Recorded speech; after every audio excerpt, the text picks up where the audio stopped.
bom? Eu sou o Doug do canal do YouTube e Instagram Doug Cakes.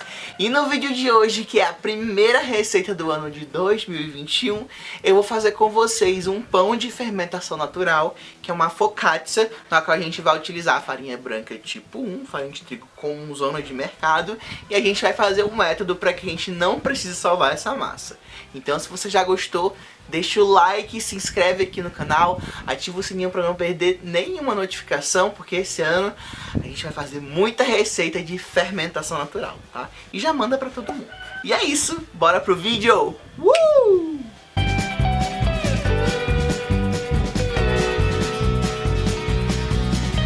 Lembrando que caso você não tenha o fermento natural, eu já ensinei aqui a fazer o levain.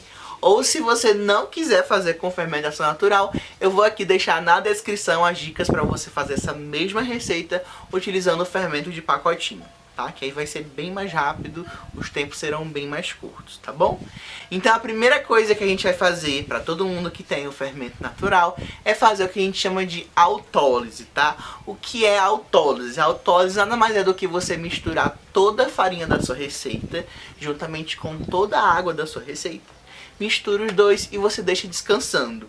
Esse processo, ele meio que massageia o glúten, ele acalma o glúten, faz com que o glúten se estimule cerca de 70% sem que a gente não encoste um dedo na massa. E isso é maravilhoso para você que não quer sovar, para você que, enfim, não quer sovar mesmo, tá? Que eu tenho algum problema com sovar massas de pão. Então eu vou pegar aqui 500 gramas de farinha de trigo, tipo um normalzona, vou colocar em um bowl e eu vou colocar 320 gramas de água, 320 ml, tá? Normalmente as focaccias são massas mais grudentas, mais molengas, tá? Porém aqui a gente está trabalhando com a farinha tipo 1, que não suporta muita umidade. Então eu vou trabalhar com uma quantidade de água muito razoável aqui, para que eu não tenha posteriormente um problema de muita umidade com a minha massa, tá certo? Se você vai fazer com a farinha que você conhece, uma farinha de boa procedência, especial para pães, então você pode acrescentar até 400 ml de água aqui, que se sua farinha for top, ela vai aguentar toda essa quantidade de água, tá bom? Mas aqui no meu caso só 320, porque é farinha tipo 1. Daí eu misturo a farinha com a água, tá? Faço uma bolinha com essa massa, não precisa bater, nem soprar, nem nada. Cubro com plástico filme só para não criar nenhuma película e eu levo para a geladeira, tá? Vai ficar na geladeira por 2 até 4 horas. O mais recomendável é que fique justamente às 4 horas, tá? Juntamente com a autólise, o que eu faço com o meu fermento? Eu já alimento ele, porque o tempo da autólise é basicamente o tempo que o meu fermento ele chega no topo de fermentação. Então eu começo a autólise e começo também a alimentar o meu fermento, tá bom?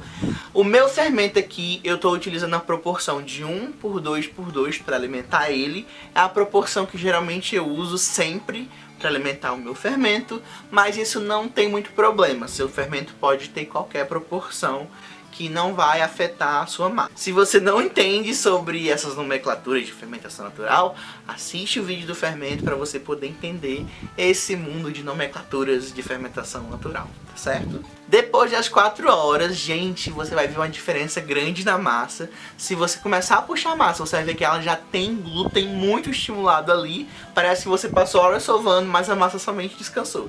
Isso é muito mágico, tá? Então eu vou passar essa massa para um bowl, tá? Aqui um bowl de vidro ou de plástico. É importante ser um bowl transparente para que você consiga ver a fermentação, tá certo? Então, juntamente a essa massa, eu vou acrescentar 2 colheres de sopa de azeite e 80 gramas do meu fermento natural, que tá aí no pico de fermentação, tá certo? E aí com a ponta dos dedos você vai misturando esse óleo com esse fermento e essa massa, tá? É normal que o fermento, aliás, que a massa queira dê um trabalhinho, apresente um pouco de resistência, porque realmente o processo ali de autólise, ele segura tudo que tem ali, tá? Então vai com calma, tá? Faz esse processo. E assim, ó, gente, o momento de fazer pão é um momento pra você curtir, tá? Se for pra você passar estresse, vai fazer outra coisa, tá? Aqui é o momento ideal de prazer, de que você tá curtindo ali brincar com a massa, né? Pegar na massa, é super gostoso, é realmente um momento terapêutico, tá? Então leva isso como um momento divertido e não algo que seja, ai, vou fazer pão, que coisa chata. Não. Se você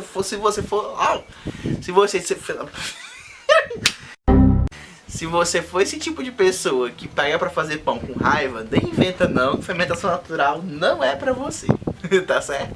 Quando tudo estiver misturado aqui, meu óleo estiver misturado com o fermento e a minha massa, eu vou acrescentar o sal, tá? Que eu tô usando 2 colheres de chá, que é mais ou menos 10 gramas de sal. Tô usando sal rosa, mas pode ser qualquer sal. Só lembra que se seu sal for um pouco mais granuloso, você vai ter que amassar mais um pouquinho para que ele se incorpore perfeitamente à nossa massa. Então aqui no meu caso, o meu sal rosa ele é um pouco grossinho, tá?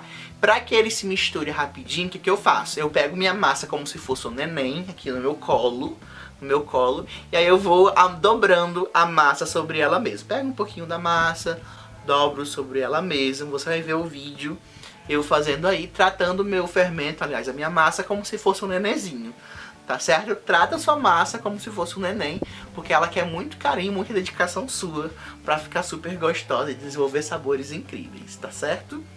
Misturou o sal, pode parar de mexer, não tem muito bicho, tá? Se você não tivesse feito a autólise, esse pão teria que passar por várias e várias dobragens para que ele se tornasse um pão bem estimulado de glúten. Como a gente já passou pela autólise, já tem muito glúten estimulado aqui, o que eu vou fazer? Eu vou fazer somente 3 dobras a cada 20 minutos, tá certo? Então eu vou cobrir com um pano minha massa aqui, levo para descansar em temperatura ambiente. Passou os 20 minutos, eu pego minha massa e eu faço esse mesmo processo de pegar como se fosse neném a minha massa e vou dobrando ela sobre ela mesma.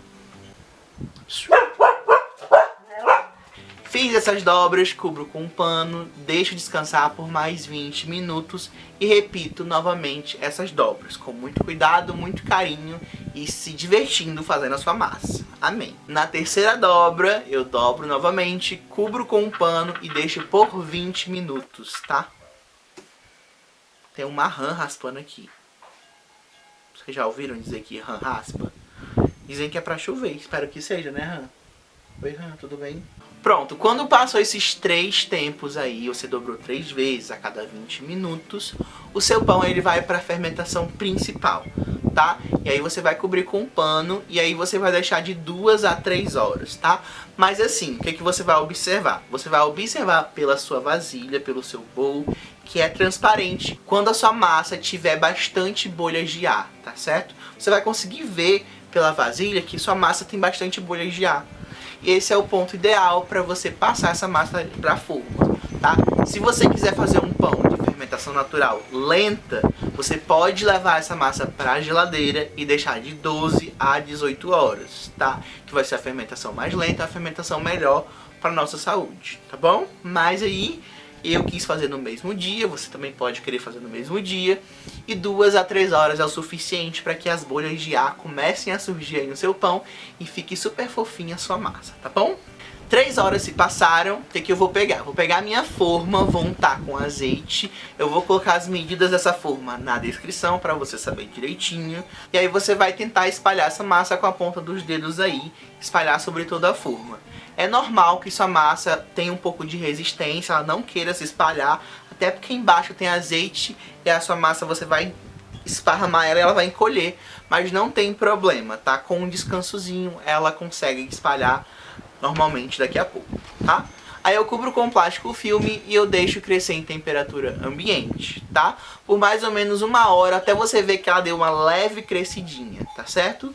Quando ela cresceu, aí você vai fazer aquelas marquinhas que são uma tradição das focaccias, né? Que aí você vai pegar as suas mãos e você vai fazer buraquinhos sobre toda a massa, tá certo? E aí você já vai colocar o seu recheio.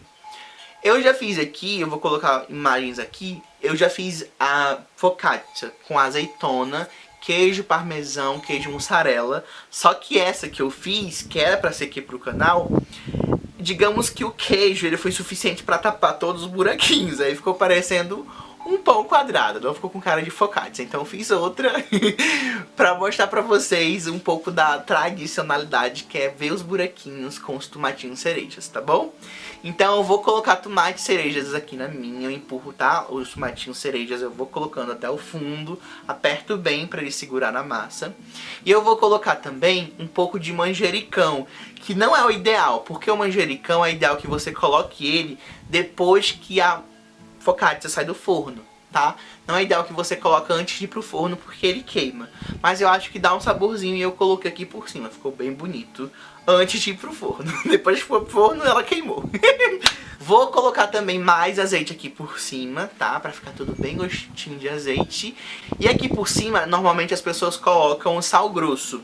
Mas eu vi na internet, alguns vídeos, as pessoas fazendo uma salmoura, que é muito mais gostosa, na minha opinião. Não fica com você mordendo pedras de sal, que não é muito interessante. Então pra salmoura eu misturo uma colher de chá de sal para 5 colheres de chá de água. E eu vou jogando aí em cima do tomatinho, em cima do manjericão, porque aí já vai temperando, deixando seu tomatinho mais salgado, tá certo? Não coloca essa salmoura toda, tá? Só pra você ir pingando assim por cima, pra dar um salgadinho a mais na sua massa, se você não quiser colocar o sal grosso. Se você quiser colocar o sal grosso, pode colocar também, tá? E aí você pode, sei lá, inventar milhares de coisas. Colocar azeitonas, colocar milho, sei lá, vai que, né? Um queijo parmesão fica muito gostoso, que nem eu fiz a minha última vez. Pode colocar o alecrim, que é um clássico, né? Alecrim aqui onde eu moro é muito difícil de encontrar, eu não encontro, né? Então, o alecrim, o tomate cereja, o azeite e o sal grosso são das tradicionais. Mas aí você pode inventar o que você quiser de focaccia, tá bom? Temperou muito bem sua focaccia, eu cubro novamente com plástico filme e eu deixo crescer até você ver que essas bolhas que se formaram aí, na hora que a gente apertou com os dedinhos, elas começam a crescer, ficam bem grandonas, tá? Nesse ponto é a hora de você colocar no forno, tá? O forno aqui é pré-aquecido por 30 minutos a 230 graus. E essa focaccia vai ficar no forno mais ou menos uns 35 minutos, tá bom? Quando você tirar do forno, deixa essa massa uns 10 minutinhos esfriando, que ela vai dar uma encolhida e aí você consegue tirar facilmente com a ajuda de uma faca, tá certo? E aí você corta que você vai ter uma casquinha bem crocante e um meio super úmido com gostinho do tomatinho cereja, com gostinho do azeite, fica muito bom. Eu amo focaccias. Focaccias é um dos meus pães favoritos de fazer com fermentação natural.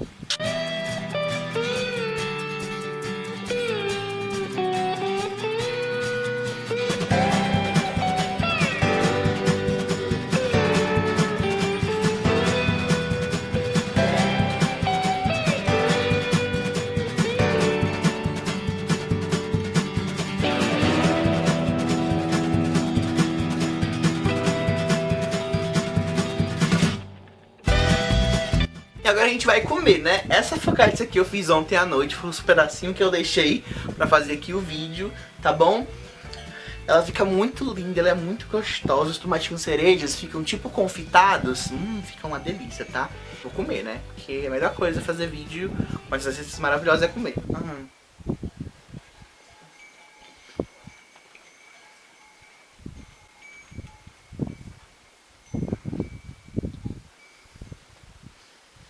O tomate cereja, ele fica muito bom, ele fica super suculento, muito gostoso. A massa, quando ele tá quente, ela é crocante por fora, macia por dentro. Depois que esfria, ela fica totalmente maciazinha, como você pode ver. É uma massa incrível. A minha massa, como vocês podem ver, ela tem alvéolos, mas eles não estão tão grandes, tá? Porque eu precisava fazer essa massa em um tempo mais hábil. Se você quiser fazer essa massa com alvéolos maiores, é só você deixar fermentar por mais tempo, tá? Principalmente nas fermentações finais, que acontecem dentro da forma, tá bom? Então é isso, se você gostou, deixa o like, se inscreve aqui no canal, comenta aqui se você gostou desse vídeo, se você quer mais vídeo de fermentação natural. E é isso, eu vou comer aqui minha focaccia, porque tá muito bom. Beijo, tchau, tchau.